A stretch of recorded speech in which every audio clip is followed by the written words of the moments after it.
Vamos a dar inicio a nuestro análisis del 3 de febrero del año 2016.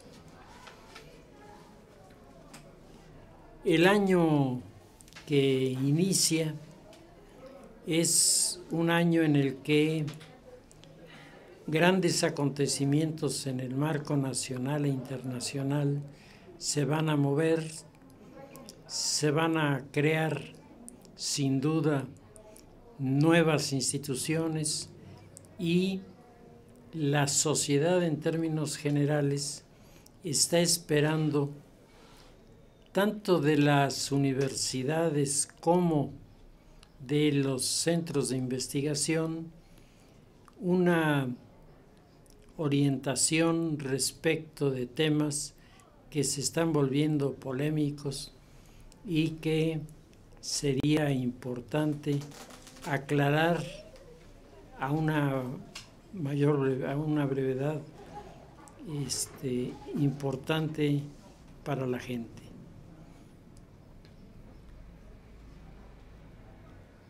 La gran pregunta que se está haciendo en este momento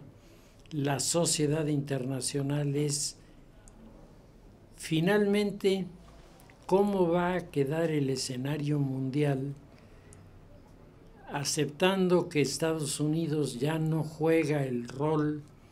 de superpotencia que protege los modelos de libertad y democracia, sino como uno de los componentes de este universo en los que podemos apreciar inseguridad, podemos apreciar cautela a veces en exceso de parte de quienes se apuntan para tener la dirección del mundo y orientar los esfuerzos de la sociedad en determinado sentido. Recientemente, después de la reunión de Davos que comentábamos en la ocasión anterior, se han venido realizando otras conferencias que, sin tener ese público tan especial y tan marginado de muchos de los problemas reales de la sociedad, como es el del Foro de Davos, nos encontramos ante reuniones normalmente convocadas por grupos de investigación de las universidades que se están preguntando en serio: ¿es reversible la globalización? ¿Sería posible echar hacia atrás todos los pasos que se han venido dando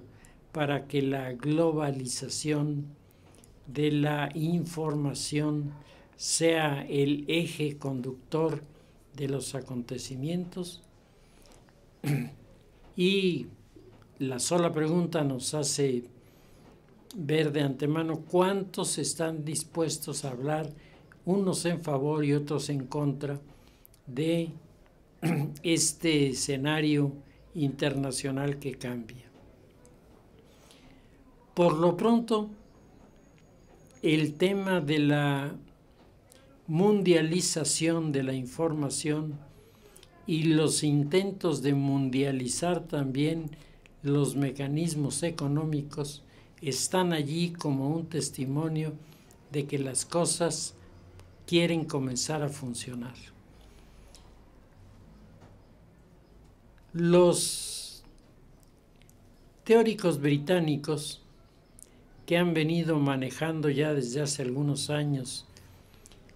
la revisión a fondo de los comportamientos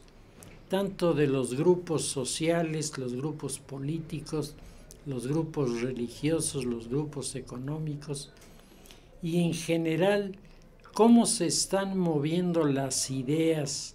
en los escenarios cambiantes del mundo que nos ha tocado vivir.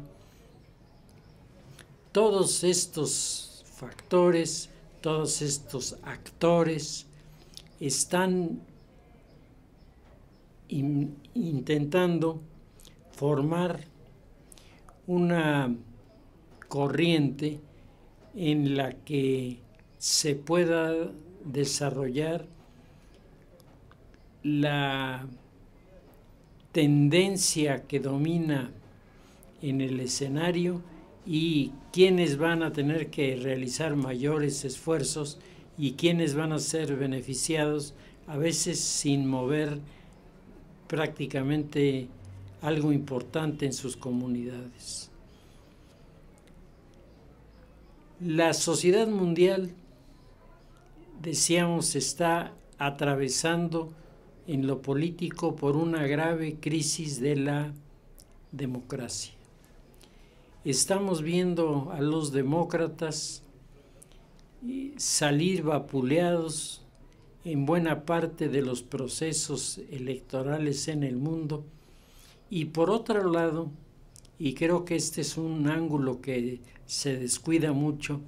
tenemos que señalar que las sociedades que exigen mucho están dando muy poco. Las sociedades no están ayudando, no están promoviendo la creación, por ejemplo, de estructuras de transparencia que nos permitan estar enterados del monto y del destino y de la responsabilidad de los inversionistas en la banca y en la bolsa, que normalmente los vemos reducidos a cifras estadísticas, pero las estadísticas no siempre nos ayudan a saber hacia dónde se están moviendo estos horizontes en la posmodernidad. Decíamos que en el foro de Davos se hicieron recapitulaciones de los procesos del capitalismo para mantenerse vivo a nivel mundial, y a juicio de los componentes del foro de Davos, la doctrina político-económica del capitalismo seguirá funcionando, pero eso sí con modalidades. Y dentro de estas modalidades tenemos el crecimiento, por una parte, de las clases medias en los sectores y en las comunidades privilegiadas, el crecimiento de las clases medias, lo que supondrá un ingreso mayor para los trabajadores y significará también prestaciones de calidad, dentro de las cuales están las becas para el estudio, que sin duda a los hombres que trabajan en estos terrenos les van a resultar muy atractivas, puesto que estas becas les permitirán a sus hijos, desde luego si reúnen las características para poder ingresar, les van a facilitar el ingreso a universidades muy famosas, frente a las cuales se detuvieron muchas personalidades a lo largo de los últimos años por el terrible costo que representa el ingresar en estos institutos. Pero el tema de la educación no está contemplado solamente desde la perspectiva de un requisito. La educación está convirtiéndose en una de las variables más importantes para calificar a un país en el mundo que nos ha tocado vivir.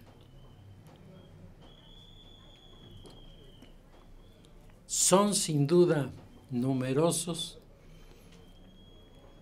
los modos, las formas de interpretar el tema de la educación, pero en los que todos coinciden para evaluar es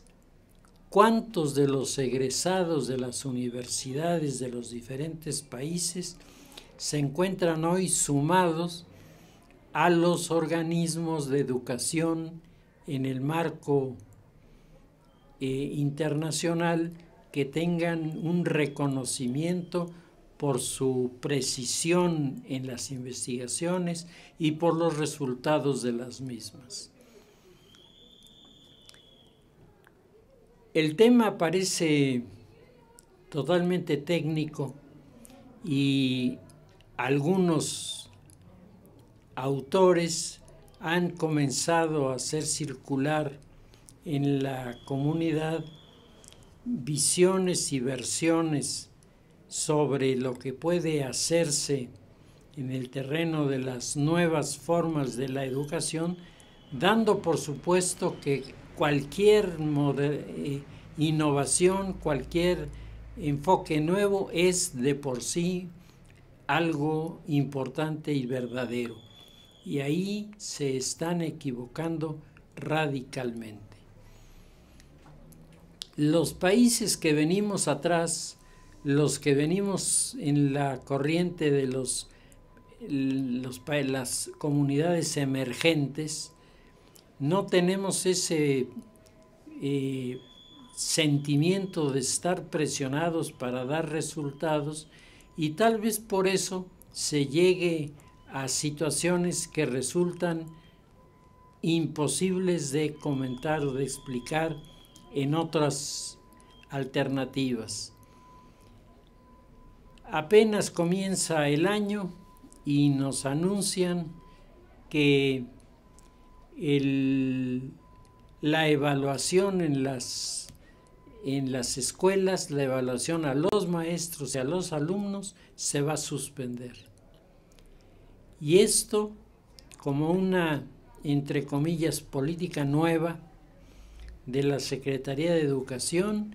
que vendrá acompañada de la aceptación del sindicato de maestros de las disposiciones del gobierno federal, menos de la evaluación. Y si los países no tienen evaluaciones, en primer lugar, nunca sabrán la calidad de maestros que tienen al frente. Y muchos talentos, porque hay muchísimos maestros talentosos que están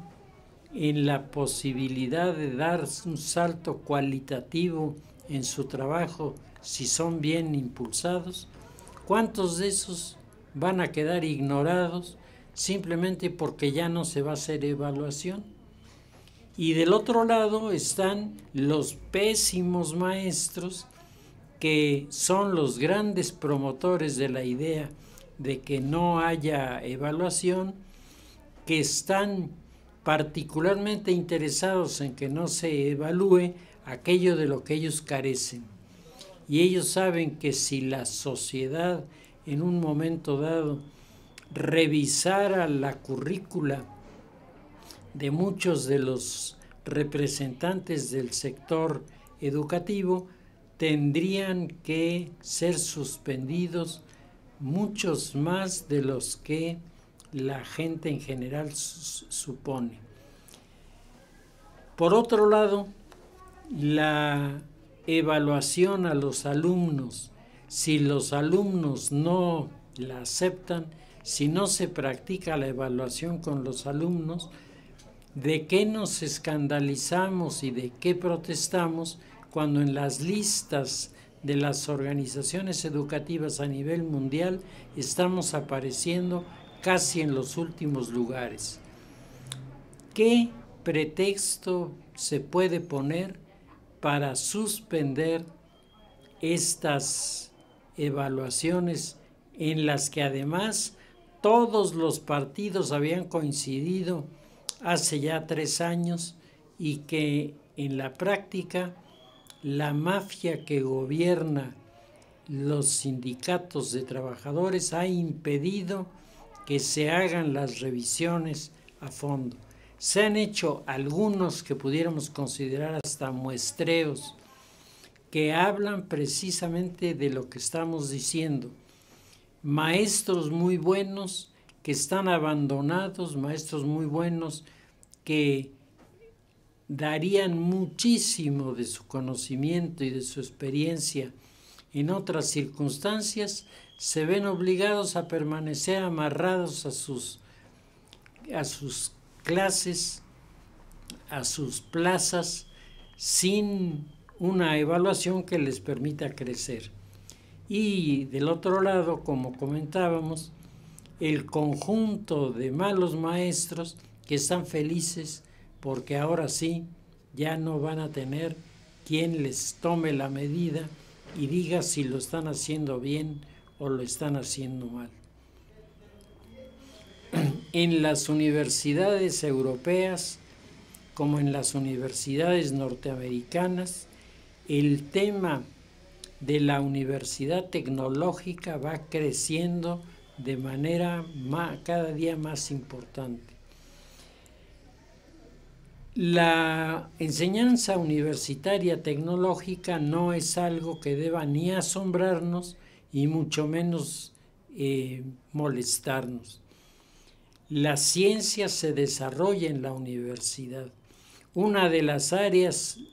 fundamentales de investigación en toda institución universitaria es el desarrollo de la técnica. Si se está avanzando bien o se está avanzando mal en esta área, es bueno evaluarlo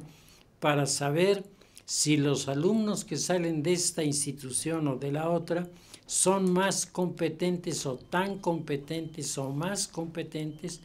que los demás. Creo que a veces se nos olvida que entre los muchachos que están en estos procesos de evaluación hay más de uno que en el futuro va a marcar normas que van a afectar a toda la comunidad que se encuentra involucrada en la investigación. Si esto es así, ¿para qué suspender las evaluaciones? Si los maestros están enseñando bien a los alumnos presentarán resultados en las pruebas que nos hagan calificar. Pero la pregunta que tenemos que hacernos es, ¿una sociedad emergente como la nuestra podrá estar satisfecha con una comunidad que tiene como promedio de lectura anual un libro? Un libro es lo que leen un porcentaje altísimo de mexicanos a lo largo de un año, y algunos a lo largo de su vida, porque no tenemos la cultura de la lectura y leer nos parece aburrido, nos parece muy poco práctico para reflexionar, y no nos damos cuenta en buena parte porque hoy los alumnos están leyendo los textos en unidades de tablillas electrónicas que les permiten acceder a las páginas de los libros, y lo que pueden leer ahí no tienen cómo marcarlo, remarcarlo, cómo buscarlo nuevamente, y que esto es una de las grandes riquezas que da la lectura en los libros. La generación que me tocó a mí vivir en la universidad tenía un gran aprecio por sus libros. Y yo me acuerdo que después de las clases leíamos los textos para ver la coincidencia de lo que decía el maestro con lo que traía el libro, y se armaban discusiones, con aportaciones muy interesantes que sin duda hablaban de una necesidad de crecer en el orden intelectual de parte de los que éramos entonces muchachitos recién llegados a la universidad y que no acabábamos de adentrarnos en los métodos que la universidad tiene de trabajo. Pero, sin duda, la evaluación que se hizo en aquella época, con todas las deficiencias, dio paso a la creación de nuevas instituciones, nuevas carreras, nuevas formas de aprendizaje que hoy se han convertido realmente en la base, por lo menos desde el punto de vista técnico, para impulsar la investigación a nivel universitario. Estoy en total desacuerdo con los que piensan que la universidad no puede enseñar otra cosa que tecnologías. No tengo nada en contra de la tecnología, por el contrario, tengo un enorme respeto por muchos de los trabajos que se están haciendo en este momento. Pero me parece que la universidad, como lo dice su nombre, universitas, es decir, la aplicación de la búsqueda y la investigación en todos los campos de la vida de los seres humanos, que es lo que hace que las instituciones universitarias, en un momento como en el que estamos viviendo, pues sean el foco de atención para los que quieren entender primero lo que ocurre y ver cuáles son las puertas que para ellos en lo particular se abrirán en el futuro. Todo este escenario cultural y educativo tiene sus características muy marcadas según la región en donde se da, pero en el fondo hay una misma inquietud. Estamos forjando jóvenes, estamos forjando generaciones que van a ocupar un lugar en el modelo en el que vivimos, o seguimos produciendo seguidores de la educación que se quedaron atrapados en el pasado y por lo tanto no podrán dar nada más, porque para ellos aquí el mundo se agota. La universidad vive hoy el gran desafío de su adaptación a la posmodernidad, como todas las instituciones, y tal parece que en algunos rubros el término tecnológico ha venido a dar la tranquilidad a las instituciones que hacen, por ejemplo, investigación sobre inteligencia artificial, hacen investigación sobre robótica, hacen investigación sobre todos los temas vinculados a la aparición de la vida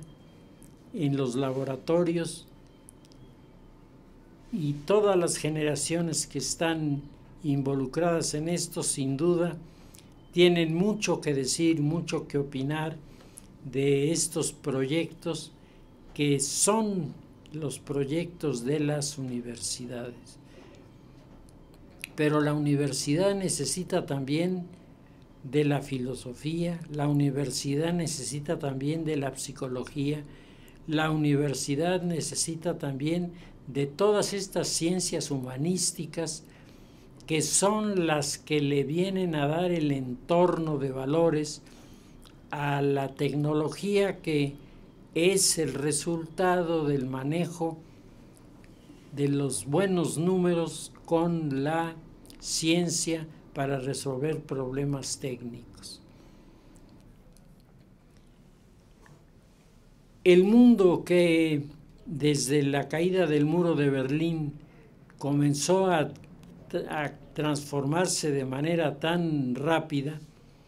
este mundo estaba en el momento en el que se cae el muro de Berlín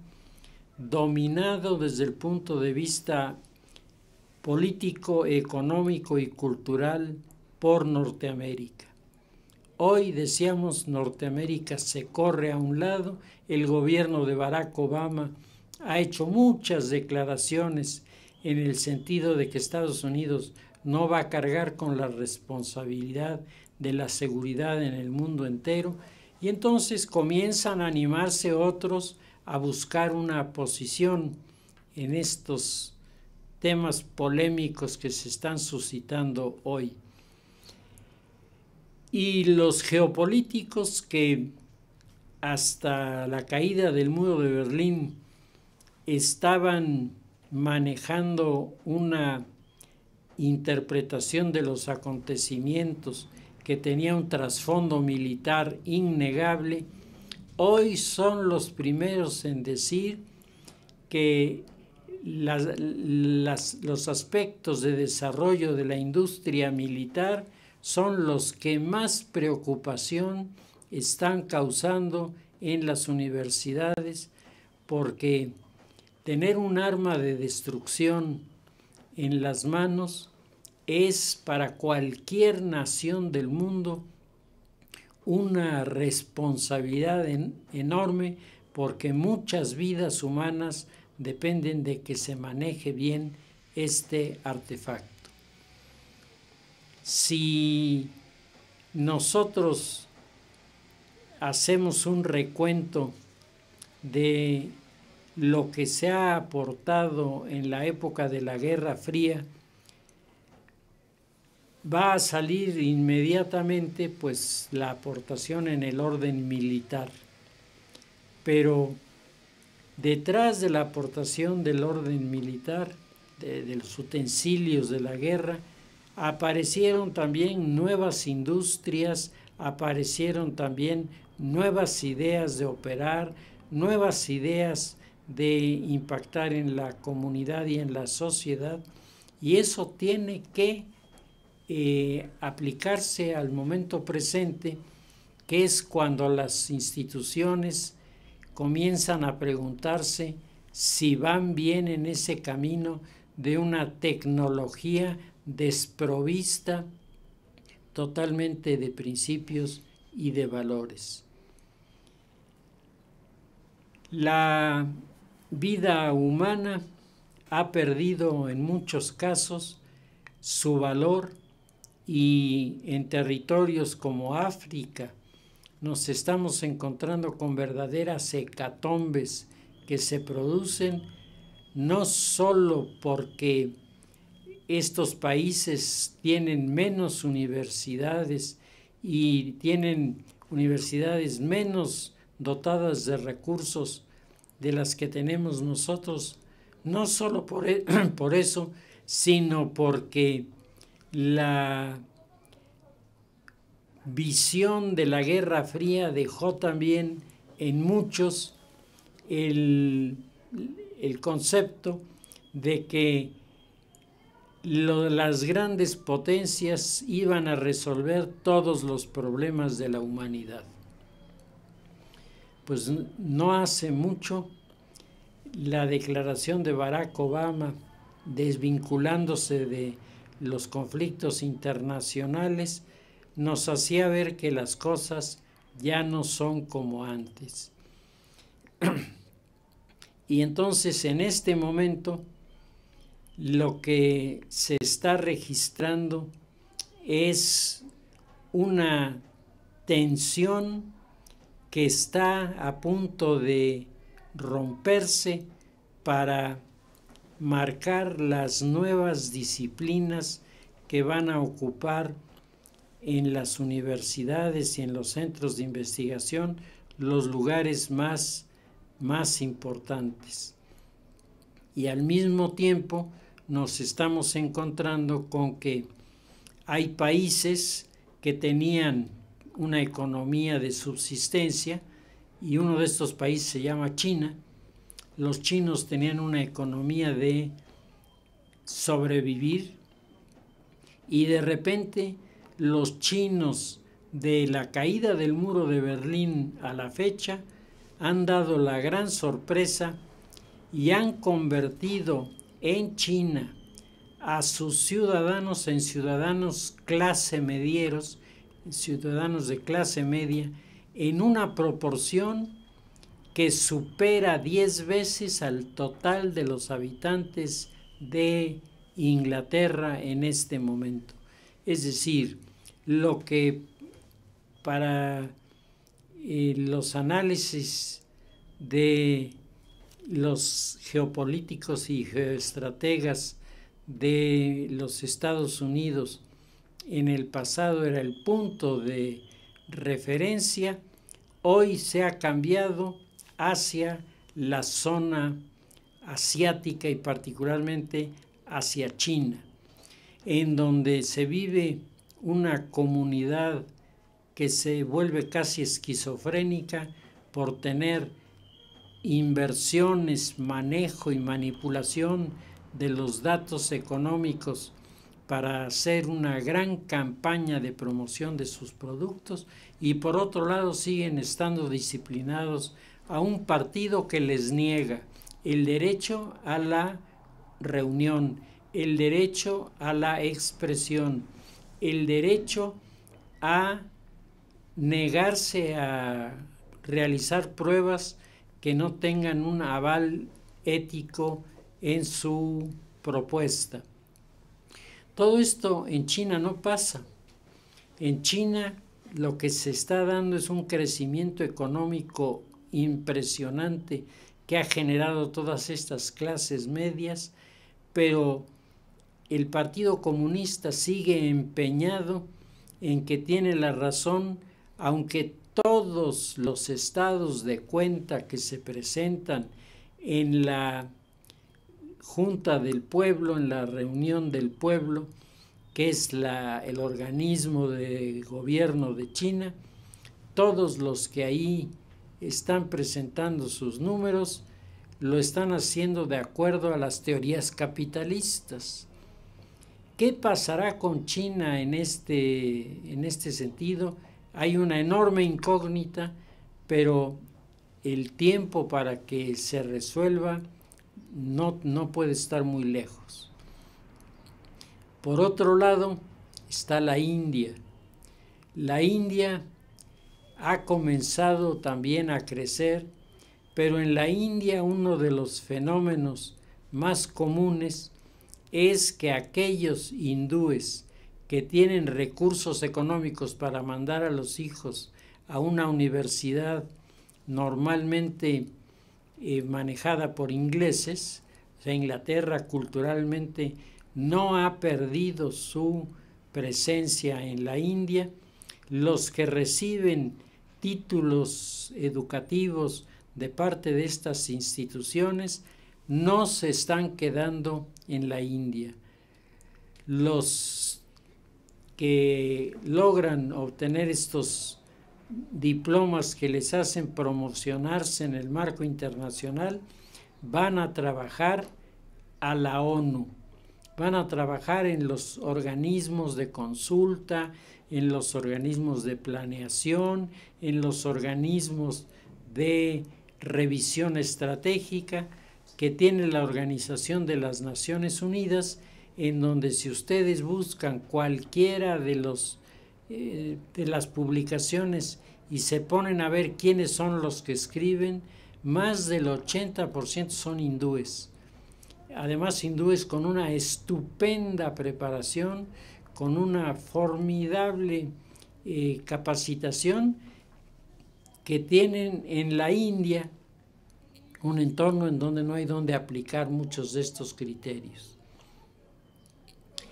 La India es un país que está en medio de estas crisis tremendas. China tiene sus problemas, pero en China el factor de unidad hasta el momento ha sido el factor que más ha contribuido a crecer y a resolver sus problemas. En el caso de la India, tenemos amplísimos sectores que quedan excluidos por las propias normas sociales de la comunidad hindú, quedan excluidos del crecimiento, quedan excluidos de la proyección, quedan excluidos totalmente de la participación de de lo que sería la herencia de los sectores más privilegiados para el resto de su comunidad. La película que seguramente muchos de mis oyentes vieron en su momento, ¿Quieres ser millonario?, es un retrato de lo que está ocurriendo en la India. En la India los estratos sociales están marcados no solo por las castas, que ya es un primer principio de separación, sino están separados también por las posibilidades, según las convicciones de la sociedad hindú, de participar o no en determinados proyectos y de respaldar o no determinadas transformaciones de la India, porque el escenario está rompiendo con un pueblo que tiene una profunda raíz religiosa. Los hindúes han hecho una producción equivalente a las que allá por los años 70 hacían las compañías cinematográficas de los Estados Unidos, los 10 mandamientos y todas las películas religiosas que en aquella época, en los años 60, 70, en Estados Unidos eran las que tenían una gran cantidad de visitantes para verlas. Hoy Estados Unidos ya no maneja estos planteamientos. Es más, han comenzado a aparecer algunas películas en las cuales se trata de quitarle a los aspectos religiosos su credibilidad, mostrando que el tema de Noé tiene un sustrato de realidad que nada tiene que ver con lo religioso, y así como eso en muchísimos temas. En la India no, en la India eso no pasa. En la India el tema de las lecturas que para ellos son sagradas, sobre todo el Ramayana, como el Ramayana es una de las lecturas más importantes, Bollywood, que es el Hollywood de la India, hizo todo un guión de los libros de la cultura hindú y los presentó a la gente a través de grupos musicalizados con danzantes. Para nosotros resulta muy complicado el imaginar a la figura de Jesús y la figura de la Virgen María bailando, ¿sí? Para los hindúes no, para los hindúes por el contrario, este canto y este baile es lo que les capta la atención, y los programas de televisión en la India más esperados, sobre todo por las grandes masas populares, son los que abordan el Ramayana, los que abordan el tema de los Upanishad, los que abordan el tema de los libros sagrados, porque la India sigue teniendo un fuerte contenido religioso. Y ese fuerte contenido religioso en el norte tropieza ni más ni menos que con los musulmanes. Entonces, los conflictos en Cachemira entre los hinduistas y los seguidores de Mahoma son de todos los días, son enfrentamientos de todos los días. No puede uno dejar de acordarse cuando en 1947 Inglaterra le da su independencia a la India. Mahatma Gandhi, que había sido el gran promotor de la independencia de la India, tiene una entrevista, la única que tuvo, con Lord Louis Mountbatten, que fue el último virrey de la India inglés. Y entonces cuando lo recibió Lord Louis Mountbatten, le preguntó cuál era el tema que le llevaba a haber buscado la entrevista, y Gandhi le contestó: usted sabe mi historia, usted sabe que he dado la vida para pedir la independencia de la India. Hoy vengo a pedirle que no le dé la independencia a la India y que no se la dé mientras no se resuelva el asunto del norte, en donde los musulmanes están amenazando con provocar un conflicto de tipo religioso verdaderamente terrible en el momento en el que la India sea liberada. Lord Louis Mountbatten tomó muy en serio lo que le dijo Gandhi, pero chocó con las peticiones de Patel, las peticiones de Jinnah, que querían que la independencia de la India se diera, porque se daban cuenta además de que Inglaterra no estaba pidiendo nada a cambio de la independencia, les estaba diciendo: les voy a dar su independencia y háganse líos ustedes a ver cómo sale. Entonces, lo que ocurre es que la India alcanza la independencia, y al día siguiente de la independencia de la India se produce la fractura de Pakistán de la India. Pakistán era una provincia de la India, desaparece, y Bengala era la otra provincia de la India que también desaparece, dominada por los musulmanes, que son los que al final se quedan como amos y señores del escenario.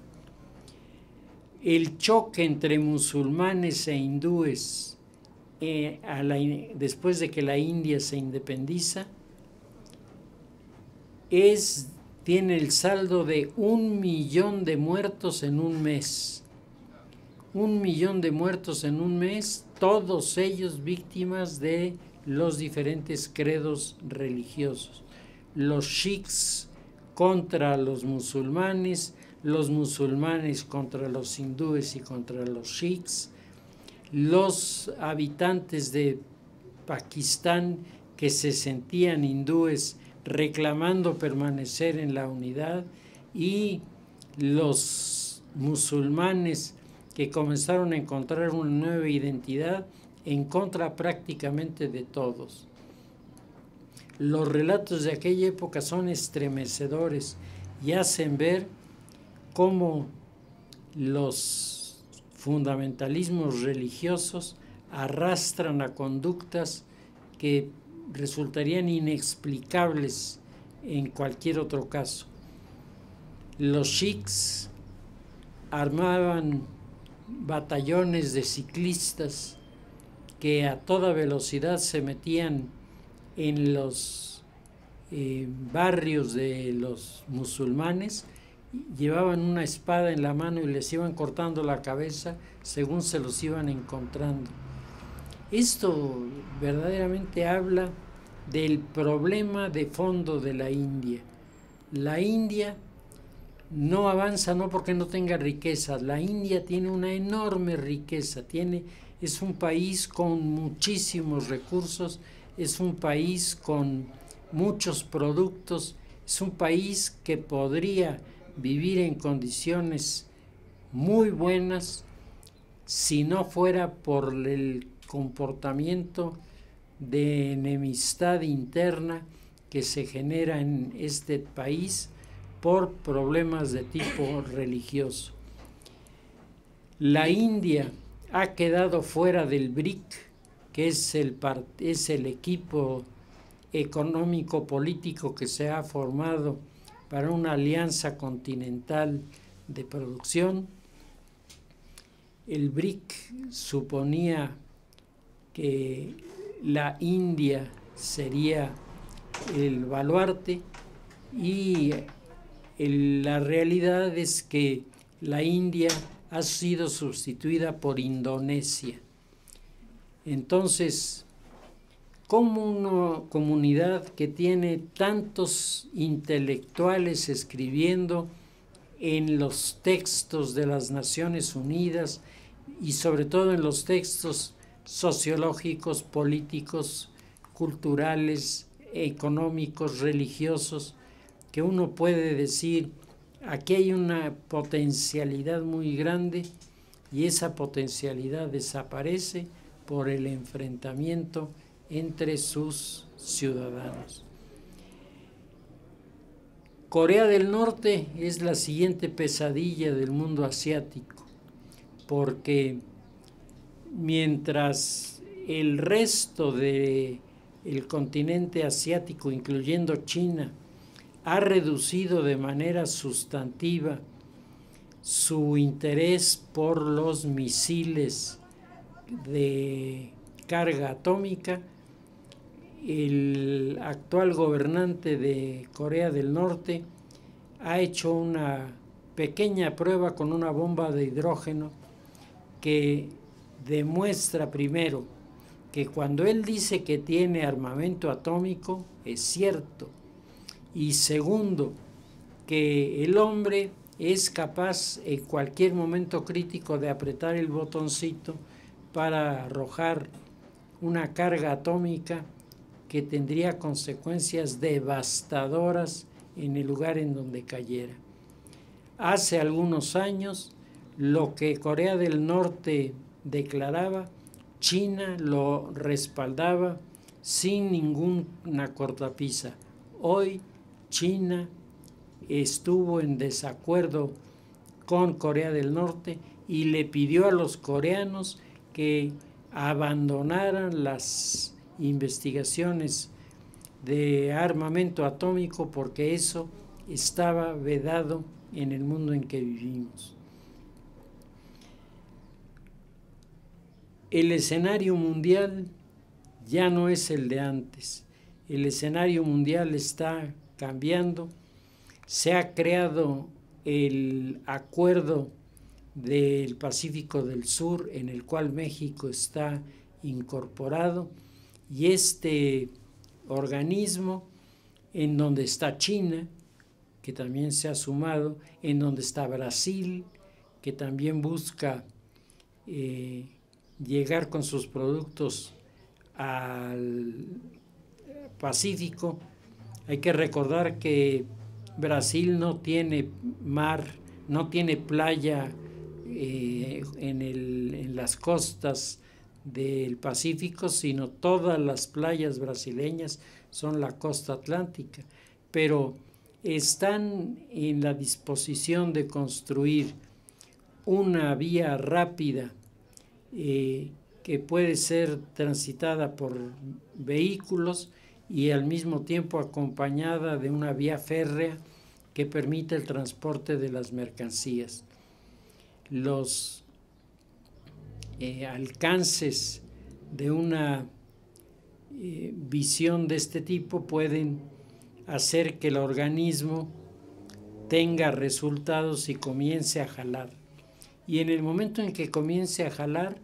va a comenzar la demanda de jóvenes universitarios capaces de resolver los problemas de una política económica así. Gente primero que hable más de un idioma, gente que